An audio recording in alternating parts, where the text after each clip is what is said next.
আসসালামু আলাইকুম, সবাইকে স্বাগতম সোহেল শরীফের ইউটিউব চ্যানেলে। চ্যাম্পিয়ন্স লিগ কিন্তু চমৎকার লাগতেছে। আপনাদের কাছে আসলে প্রত্যেকেরই নিজস্ব ধ্যান ধারণা থাকতেই পারে। তো গত কয়েক বছর ধরে চ্যাম্পিয়ন্স লিগ অবশ্যই যেরকম ভাবে চলতেছিল, এবারে নতুন ফরম্যাটে অনেকেই কিন্তু সন্দেহ করেছিল চ্যাম্পিয়ন্স লিগটা বোরিং হবে, চ্যাম্পিয়ন্স লিগটা হয়তো বা ভালো লাগবে না। বাট চ্যাম্পিয়ন্স লিগটা কিন্তু চমৎকার হইতেছে। আপনি জাস্ট এটা চিন্তা করে দেখেন, ম্যানচেস্টার সিটির মতো দল 17তম পজিশনে, রিয়াল মাদ্রিদ যে ডিফেন্ডিং চ্যাম্পিয়ন সে 24তম পজিশনে, পিএসজির মতো হাই প্রোফাইল একটা টিম, যদিও তারা টাইটেল ফাইট দেওয়ার সম্ভাবনাটা কম ছিল, কিন্তু তারপরও তো হাই প্রোফাইল একটা টিম, তারা আছে 25তম পজিশনে।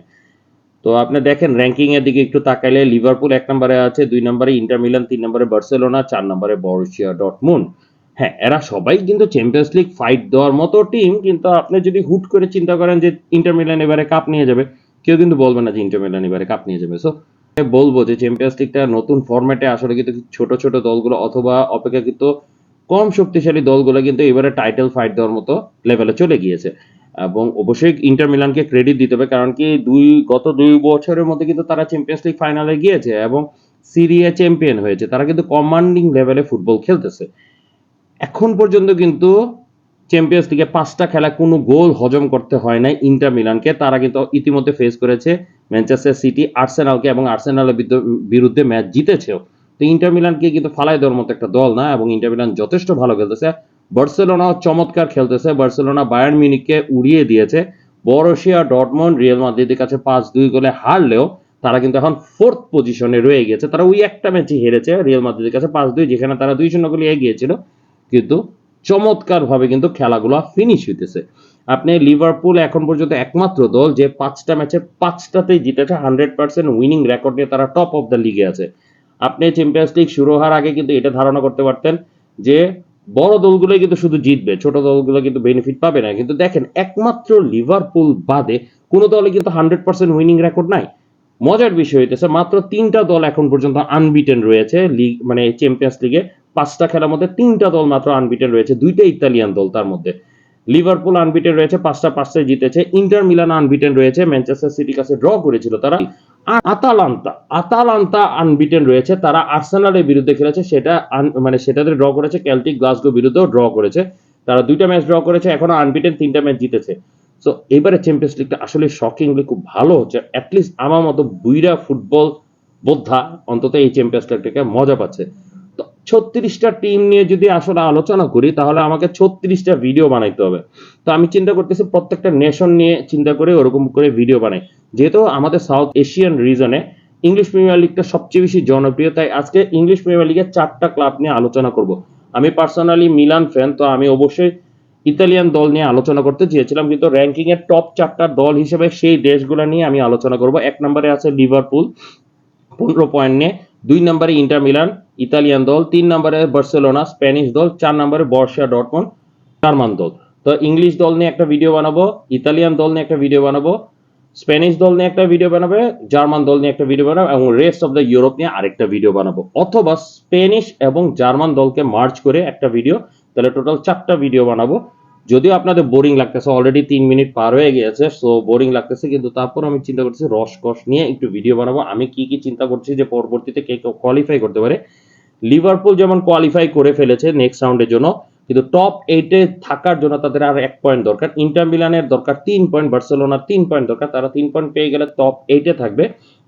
এই 4টা দল কিন্তু ইতিমধ্যে কোয়ালিফাই, 4টা না, 2টা দল অ্যাটলিস্ট ম্যাথমেটিক্যালি কোয়ালিফাই করে ফেলেছে নেক্সট রাউন্ডে, at least play of position secure করে ফেলেছে। কিন্তু ইন্টার এবং লিভারপুলে জাস্ট একটা পয়েন্ট, মিনিমাম 1 পয়েন্ট লাগবে তাদের নেক্সট রাউন্ড কোয়ালিফাই করার জন্য। বার্সেলোনারও 1 পয়েন্ট লাগবে নেক্সট রাউন্ড, মানে টপ 8 কোয়ালিফাই করার জন্য। তো এখন চলে যে ইংলিশ প্রিমিয়ার লিগের যেই 4টা দল এবারে চ্যাম্পিয়ন্স লিগ খেলতেছে, লিভারপুল, আর্সেনাল, ম্যানচেস্টার সিটি এবং অ্যাস্টন ভিলা।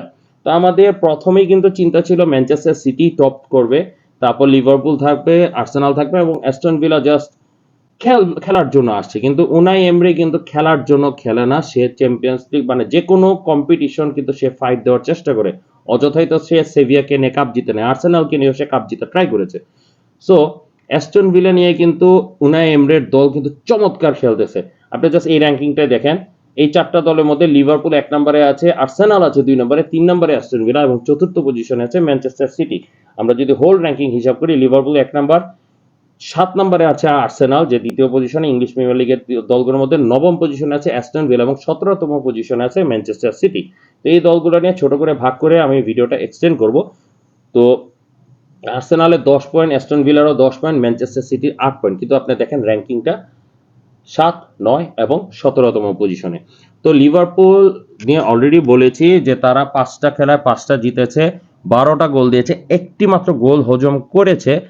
খেলা বাকি আছে 3টা, এই 3টাতে তারা মিনিমাম যদি কোনো গোল না খায় তাহলে কিন্তু তারা নেক্সট রাউন্ডে টপ হিসাবেই চলে যাবে। কিন্তু খেলাগুলো আছে জিরোনার বিরুদ্ধে, জিরোনা, লিল্লে এবং পিএসভির বিরুদ্ধে। আমার কাছে মনে হচ্ছে যে তারা আসলে ইজি জয় পেয়ে 100% রেকর্ড নিয়ে তারা কিন্তু যাবে, এবং দেখি এইবারে চ্যাম্পিয়ন্স লিগে একমাত্র যদি 100% রেকর্ড ধরে রাখতে পারে।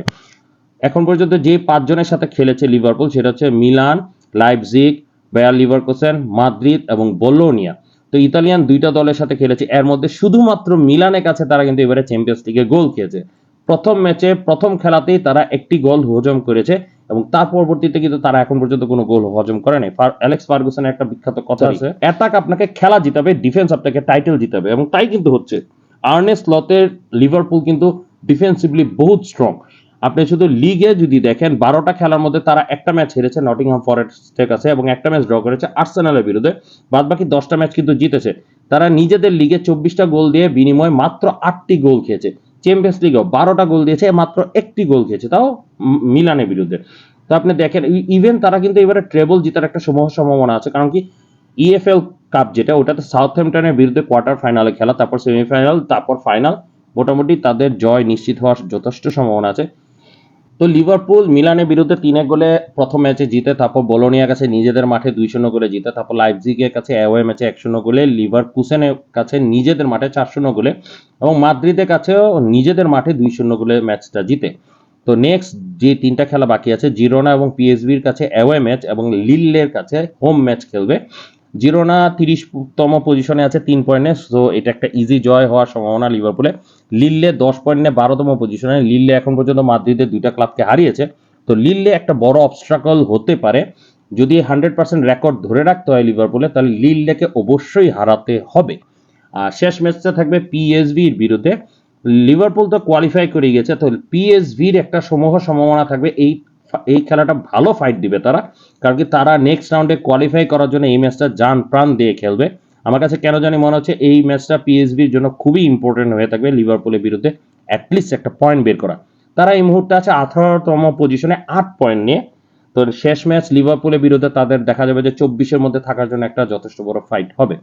তো আমরা লিভারপুল নিয়ে একটা বিশাল গল্প দিলাম। এখন চলে যাই ইংলিশ প্রিমিয়ার লিগ থেকে সেকেন্ড যেই দলটা আছে সেকেন্ড পজিশনে, সেটা হচ্ছে আর্সেনাল। 7ম পজিশনে আছে টোটাল 36 র্যাঙ্কিং এর মধ্যে, তারা এখন পর্যন্ত 10টা পয়েন্ট নিয়ে। তো আর্সেনাল আছে দ্বিতীয়তে। সেটা বলার আগে কিন্তু আবার চ্যাম্পিয়ন্স লিগ থেকে প্রেজ করতে হয়, কারণ কি আর্সেনালের খেলা হয়েছে স্পোর্টিং লিসবনের সাথে।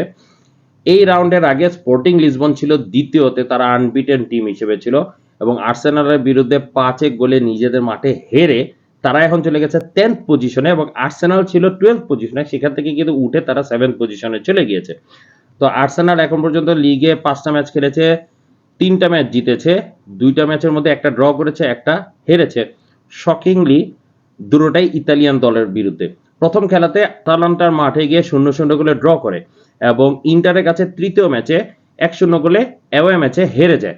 তো এই দুইটা ইতালিয়ান দলের বিরুদ্ধেই তারা পয়েন্ট লুজ করে। এছাড়া বাদ বাকি 3টা ম্যাচ তারা জিতে। পিএসজির কাছে 2-0 গোলে নিজেদের মাঠে জিতে, শাখতার দোনেৎস্কের কাছেও 1-0 গোলে নিজেদের মাঠে জিতে, এবং গত খেলায় স্পোর্টিং লিসবনকে 5-1 গোলে উড়িয়ে দেয়। তো আর্সেনাল এখন 10 পয়েন্ট নিয়ে 6 গোল ডিফারেন্সে 7ম পজিশনে আছে। তারাও মোটামুটি নিশ্চিত নেক্সট রাউন্ডে চলে যাওয়ার, কিন্তু তাদের মিনিমাম 3 থেকে 6 পয়েন্ট দরকার টপ 8 পজিশনটাকে ধরে রাখার জন্য। এবং পরবর্তী খেলা আছে, যে 3টা খেলা বাকি, সেটা হচ্ছে এএস মোনাকোর কাছে হোম ম্যাচ, যেটা খুবই টাফ ম্যাচ হতে যাচ্ছে। কারণ কি এএস মোনাকো আছে 8ম পজিশনে, তারাও 10 পয়েন্ট নিয়ে, এবং মোনাকো কিন্তু ইতিমধ্যে বার্সেলোনাকে হারিয়েছে। সো আর্সেনালের বিরুদ্ধে নিজেদের মাঠে কিন্তু এটা একটা ভয়ঙ্কর খেলা দিবে তারা, এবং তারা কিন্তু নেক্সট রাউন্ডে যাওয়ার অবশ্যই চেষ্টা করবে। তারপরের খেলাটা থাকবে ডিনামো জিগ্রেবের কাছে। যদিও প্রথম ম্যাচে 9 গোল খেয়েও ডিনামো জিগ্রেব কিন্তু যথেষ্ট ভালো খেলতেছে, এবং মোনাকো কিন্তু ডিনামো জিগ্রেবের কাছে 1-1 গোলে ড্র করে। আর্সেনালের বিরুদ্ধে আর্সেনালের বিরুদ্ধে ডিনামো খেলবে কিন্তু নিজেদের মাঠে, মানে আর্সেনাল নিজেদের মাঠে খেলবে। সো আর্সেনালের এটা একটা বেনিফিট হবে। এবং শেষ খেলা থাকবে জিরোনার বিরুদ্ধে, যেটা অ্যাওয়ে ম্যাচ। এবং আমার কাছে কেন জানি মনে হচ্ছে জিরোনার বিরুদ্ধে একটা ফর্মালিটি ম্যাচ হবে, যে জিরোনা লিগে থাকবে না কিনা, অথবা আর্সেনাল ততক্ষণে আর্সেনাল কনফার্ম করে ফেলবে যে তারা নেক্সট রাউন্ডে কোয়ালিফাই করবে। কিন্তু তারা পজিশনটা চুজ করার জন্য হয়তোবা জিরোনার সাথে খেলাটা গুরুত্ব দিবে। কিন্তু অ্যাস্টন ভিলা নিয়ে গল্প শুরু করার আগে একটা মজার জিনিস বলি। অ্যাস্টন ভিলা কিন্তু চ্যাম্পিয়ন্স লিগে অনেক বছর পরে কোয়ালিফাই করেছে। উনাই এমরে চমৎকার খেলে, এটা আমি আগেই বলেছি। উনাই এমরে আসলে নকআউট কম্পিটিশনের জন্য one of the best coach. এবং অ্যাস্টন ভিলা কিন্তু এ দিয়ে দল, এবং সেই অ্যাস্টন ভিলা বি দিয়ে তারা কিন্তু এই পর্যন্ত চ্যাম্পিয়ন্স লিগে 4টা বি নামক টিমের সাথে ফেস করেছে। Young boys Bayern Munich, club ব্রুজে, Bologna, even Juventus V, ওইখানেও কিন্তু ভি একটা আছে। সো বি নিয়ে তারা সকল দলের সাথে খেলে ফেলেছে ইতিমধ্যে। খেলা বাকি আছে আরবি লাইপজিগের বিরুদ্ধে, এএস মোনাকো এবং ক্যালটিক গ্লাসগোর বিরুদ্ধে। তো প্রথম খেলে ইয়াং বয়েজ বার্নকে তারা 3-0 গোলে অ্যাওয়ে ম্যাচে হারায়। তারপরে বায়ার্ন মিউনিককে তারা নিজেদের মাঠে 1-0 গোলে হারায়। তারপর বলোনিয়ার কাছে 2-0 গোলে ইজি জয় পায়, এবং ক্লাব ব্রুজের কাছে তারা অ্যাওয়ে ম্যাচে হেরে যায়। উইচ ওয়াজ নট শকিং, কারণ কি ক্লাব ব্রুজে কিন্তু যথেষ্ট ভালো ফাইট দিয়ে গিয়েছিল, এবং অ্যাস্টন ভিলা কিছুটা ফর্মহীন হয়ে গিয়েছে, কারণ কি ক্লাব ব্রুজের কাছে হেরেছে, নিজেদের লিগেও কয়েকটা ম্যাচ হেরে গিয়েছে। এবং শেষে কিন্তু জুভেন্টাসের কাছে 0-0 গোলে ড্র করে তারা কিন্তু 10 পয়েন্ট নিয়ে লিগে 6টি গোল দিয়েছে, 1টি গোল খেয়েছে। সেই গোলটি ক্লাব ব্রুজের কাছে খেয়েছে এবং সেই ম্যাচটাই হেরেছে। এছাড়া কিন্তু তারা কোনো গোল খায় নাই। আর যেই 3টা খেলা বাকি আছে এর মধ্যে লাইপজিগের কাছে মনে হচ্ছে ইজি জয় পাবে। বাকি 2টা খেলা এএস মোনাকো এবং ক্যালটিক গ্লাসগো খুবই গুরুত্বপূর্ণ খেলা হবে, কারণ কি মোনাকো নেক্সট রাউন্ডে যাওয়ার জন্য ফাইট দিবে, এবং ক্যালটিক গ্লাসগো শেষ কামড়টা ধরে রাখবে যাতে নেক্সট রাউন্ডে যেতে পারে, এবং তাদেরও একটা যথেষ্ট সম্ভাবনা আছে। এই খেলাটা হয়ে যাবে অ্যাস্টন ভিলা ভার্সেস ক্যালটিক গ্লাসগোটা কেন জানি মনে হচ্ছে ডু অর ডাই ম্যাচ হয়ে যাবে, যে জিতবে সেই নেক্সট রাউন্ডে যাবে, এরকম একটা পজিশন ক্রিয়েট হতে পারে। এটা জাস্ট আমার একটা স্পেসিফিক ধারণা। কিন্তু অ্যাস্টন ভিলা যদি এর আগে দুটো ম্যাচে অ্যাটলিস্ট 3 পয়েন্ট নিয়ে নিতে পারে, তাহলে কিন্তু লাস্ট ম্যাচটা তাদের কাছে গুরুত্বপূর্ণ নাও হতে পারে। আর তারা লিগে এখন 8ম পজিশনে আছে। এখানে একটা মজার টপিক আছে, তারা এখন পর্যন্ত 19টা গোল দিয়েছে, 19টা গোল খেয়েছে, এবং এখন পর্যন্ত এই ভিডিওটা বানানো পর্যন্ত তারা 19 পয়েন্ট নিয়ে 8ম পজিশন দখল করে রেখেছে। তো অ্যাস্টন ভিলা গল্প শেষ, এখন একটু দুঃখী গল্পে চলে যায়, সেটা হচ্ছে ম্যানচেস্টার সিটি, ইংলিশ প্রিমিয়ার লিগের 4র্থ দল, যারা আসলে টপে থাকার কথা ছিল। তারা ইংলিশ টিমগুলোর মধ্যে 4th পজিশনে, এবং হোল 36 র্যাঙ্কিংয়ে তারা 17তম পজিশনে রয়ে গিয়েছে। এবং ম্যানচেস্টার সিটি কথা বলে প্রথম কথাটাই আসে আমার মাথার মধ্যে আসে, সেটা হচ্ছে ব্যালন ডিওর। এবারে রড্রি ব্যালন ডিওর জিতেছে, সেটা নিয়ে কিন্তু বহুত কোশ্চেন আসছে, কেন ভিনি না, কেন ও না, এই না। ভিনি অবভিয়াসলি খুব ভালো একটা খেলোয়াড়, ওইটা নিয়ে প্রয়োজন পড়লে আমি আরেকটা ভিডিও বানাবো। কিন্তু মূল কথাটা আসে সে রড্রি কেন ব্যালন ডিওর পেয়েছে। আপনি দেখেন রড্রি ইনজুরিতে পড়েছে আর্সেনালের বিরুদ্ধে 2-2 গোলে ড্র করাতে সেপ্টেম্বরের 22 তারিখ। তারপর থেকে দেখেন ম্যানচেস্টার সিটি কিন্তু গোল খেয়েই যাচ্ছে। এর মধ্যে শেষ 6টা ম্যাচের মধ্যে একটা পয়েন্ট মাত্র তুলতে পেরেছে, তাও চ্যাম্পিয়ন্স লিগে, যেখানে তারা 53 মিনিটে 3-0 গোলে এগিয়ে গিয়েছে। এবং বেঞ্চ করেছিল তারা, গুন্ডোগানকে বেঞ্চ করেছে, ফোদেনকে বেঞ্চ করে, এবং আকিকে বেঞ্চ করে তারা সিমসন, পুসি, ম্যাকক্যাথি এবং ডি ব্রুইনকে নিয়ে আসছে, যে ডি ব্রুইনে বয়স হয়ে গেছে, তারা আসলে ফর্মচ্যুত অবস্থায় রয়েছে, নিয়ে এসেছে যে তারা ম্যাচ জিতে গিয়েছে। কিন্তু 75 মিনিট, 82 মিনিট এবং 89 মিনিট 7-7 বিনিময়ে 3টা গোল খেয়ে গিয়েছে। যদি আরো 7 মিনিট থাকতো হয়তো আরেকটা গোল খেয়ে হেরেই যেত। তো ম্যানচেস্টার সিটি 6 ম্যাচের মধ্যে মাত্র 1টি পয়েন্ট নিয়েছে, বাকি 5টি ম্যাচ হেরেছে, 2টা অবশ্য টটেনহামের বিরুদ্ধে। কিন্তু তারপরও এই রড্রি নাই দেখেই কিন্তু তাদের অবস্থাটা খারাপ হয়ে গেছে। রড্রি যে কতটা গুরুত্বপূর্ণ এটা কিন্তু প্রতিটা ম্যাচে দেখাই দিচ্ছে। টিমের লিডারশিপটা নাই। আপনি রড্রির মতো আরেকটা খেলোয়াড় যদি হয়, সেটা হচ্ছে ক্যালভিন ফিলিপস, এবং ক্যালভিন ফিলিপস কিন্তু এই মৌসুমে চলে গিয়েছে অন্য ক্লাবে। সো রড্রির রিপ্লেসমেন্ট হিসেবে কিন্তু কেউ নেই, এবং ম্যানচেস্টার সিটিতে কিন্তু সেটাই দেখা যাচ্ছে। হালান্ডের মতো স্ট্রাইকার থাকা সত্ত্বেও কিন্তু পিছন থেকে কিন্তু কোনো বল আসতেছে না। দলের মধ্যে রড্রির অভাবটা খুব গুরুত্বপূর্ণভাবে বোঝা যাচ্ছে। তো এই হলো ম্যানচেস্টার সিটির ডাউনফলের একটা কারণ। তবে ডাউনফল বলবো না, এখনো তো চ্যাম্পিয়ন্স লিগে 17তম পজিশনে আছে, তাদের এখনো 3টা খেলা বাকি আছে। একটা খেলা জুভেন্টাসের বিরুদ্ধে অ্যাওয়ে, পিএসভির বিরুদ্ধে অ্যাওয়ে, এবং ক্লাব ব্রুজের বিরুদ্ধে হোম। তো এই 3টা খেলা মিনিমাম তাদের 6 পয়েন্ট দরকার আমার কাছে মনে হয়, কিন্তু তারপরে যদি তিনোটা খেলা ড্র করতে পারে তারা কিন্তু 24 পজিশনের মধ্যে থেকে যেতে পারে। আপনার জুভেন্টাস কিন্তু নিজেরাই সেকেন্ড রাউন্ডে যাওয়ার জন্য ফাইট দিচ্ছে, এবং যেহেতু ওল্ড লেডিদের মাঠে খেলা, সো ম্যানচেস্টার সিটির জন্য টাফ হয়ে যাবে, কিন্তু ততদিনে রড্রি ব্যাক করার একটা সম্ভাবনা আছে। পিএসজি এবারে চ্যাম্পিয়ন্স লিগের সবচেয়ে হতাশা একটা টিম, এত হাই প্রোফাইল একটা টিম, তারা 25তম পজিশনে আছে। তো তারা তাদের পয়েন্ট র্যাঙ্কিং একটু বাড়ানোর জন্য ম্যান সিটির সাথে কিন্তু তারা জানে প্রাণে খেলবে। তো পেপ গার্দিওলার জন্য এটাও একটা খুব টাফ খেলা হবে।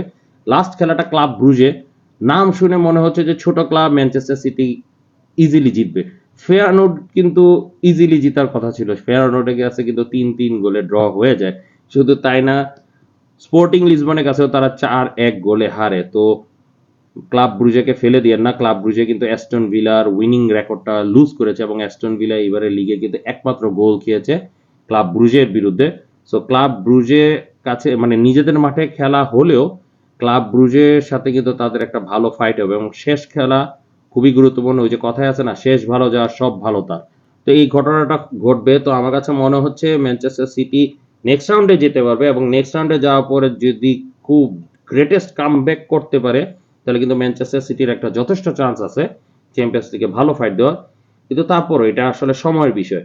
তারা ইংলিশ প্রিমিয়ার লিগেও কিন্তু সেকেন্ড পজিশনে আছে, 8 পয়েন্ট পিছিয়ে লিভারপুলের কাছ থেকে।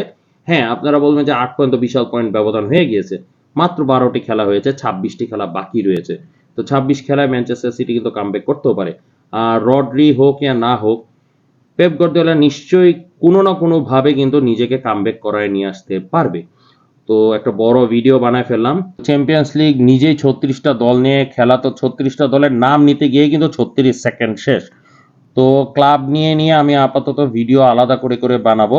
তো যেহেতু লিভারপুল 1 নম্বরে আছে, এবং লিভারপুল যেহেতু ইংলিশ প্রিমিয়ার লিগ, এবং ইংলিশ প্রিমিয়ার লিগ যেহেতু সাউথ এশিয়ার রিজনে খুব জনপ্রিয় একটা খেলা, তাই ইংলিশ প্রিমিয়ার লিগের 4টা দল নিয়ে আমি আলোচনা করলাম। তো এখন কিন্তু 4টা দল যেহেতু কমে গিয়েছে, 32টা দল বাকি আছে। নেক্সট আমি সেকেন্ডে আছে ইন্টার মিলান, যে ইতালিয়ান ক্লাব। তো ইতালিয়ান ক্লাবগুলো থেকে 5টা ক্লাব আছে, সেই 5টা ক্লাব নিয়ে গল্প করব।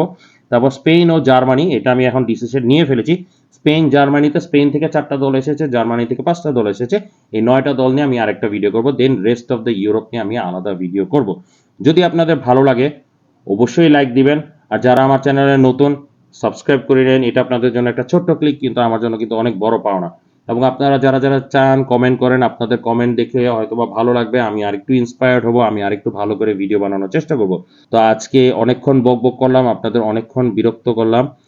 চেষ্টা করব কম বিরক্ত করতে, চেষ্টা করব আরো ইনফরমেটিভ ভিডিও আপনাদের জন্য বানাতে। তো এখানেই রাখলাম। সবাইকে আবারও ধন্যবাদ জানাই আমার ভিডিওটা দেখার জন্য। আসসালামু আলাইকুম।